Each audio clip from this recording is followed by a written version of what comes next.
नमस्कार, मेरा नाम रेणु शर्मा है और मैंने बीए की है। मैंने 2 साल का जेबीटी का प्रशिक्षण भी प्राप्त किया है। मुझे शिक्षा विभाग में कार्य करते हुए लगभग 11 वर्ष हो चुके हैं। मेरे ज़िले का नाम सिरमौर है और मेरे ज़िले में हमारे राज्य हिमाचल प्रदेश की सबसे बड़ी प्राकृतिक झील रेणुका जी हैं। लोग दूर दूर से इसे देखने के लिए यहाँ आते हैं। इस झील का धार्मिक दृष्टि से भी बड़ा महत्व है। मैं राजकीय प्राथमिक पाठशाला मलगांव में कार्यरत हूँ।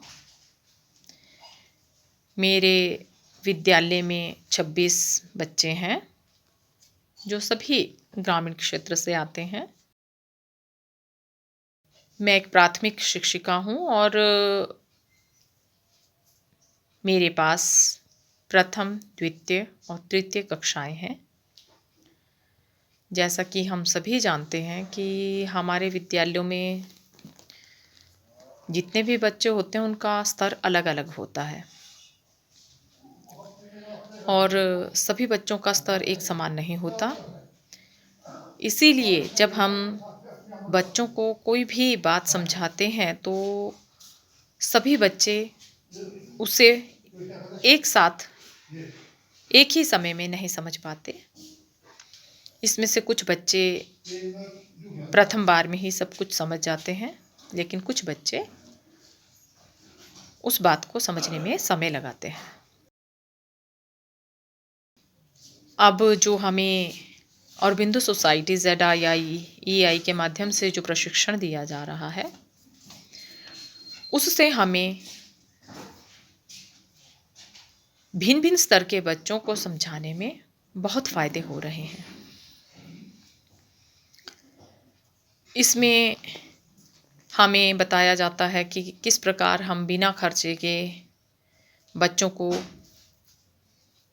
किस किस माध्यम से आसानी से कोई भी पाठ्यक्रम से संबंधित या अन्य कोई भी बात हम बच्चों को समझा सकते हैं।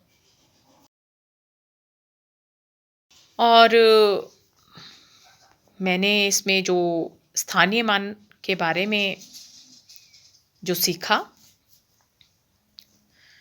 वो मुझे बहुत अच्छा लगा।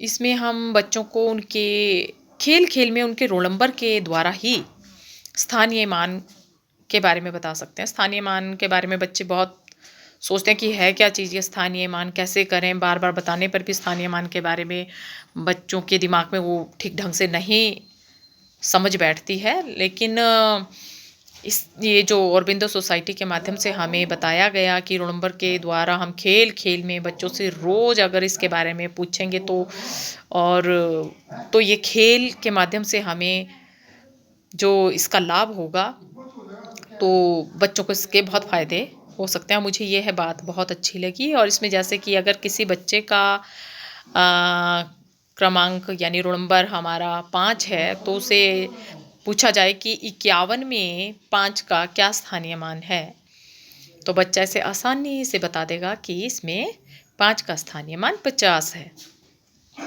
और इसी तरीके से जैसे कि मैंने आपको बताया कि मेरे पास 3 कक्षाएँ हैं, तो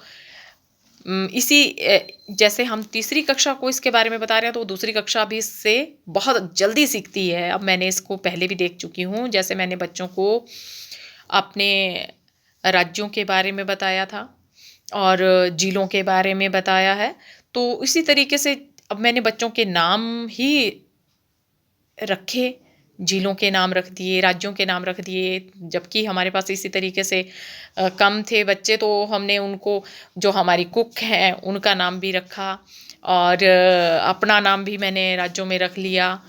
तो हमारे इस तरीके से हमने उनको जो हमारी पियोन है उनका भी हमने एक राज्य का नाम उनका भी रख दिया। तो इस तरीके से बच्चे उसमें बहुत खुश भी हुए और उन्होंने उसको हमेशा ही याद रखा।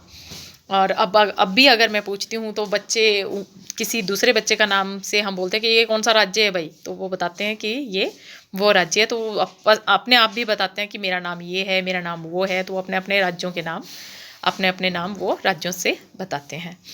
तो इस तरीके से यह खेल खेल में बच्चों को शिक्षा देना बहुत अच्छा है, और इस प्रशिक्षण के माध्यम से हमें बहुत फ़ायदे हो रहे हैं।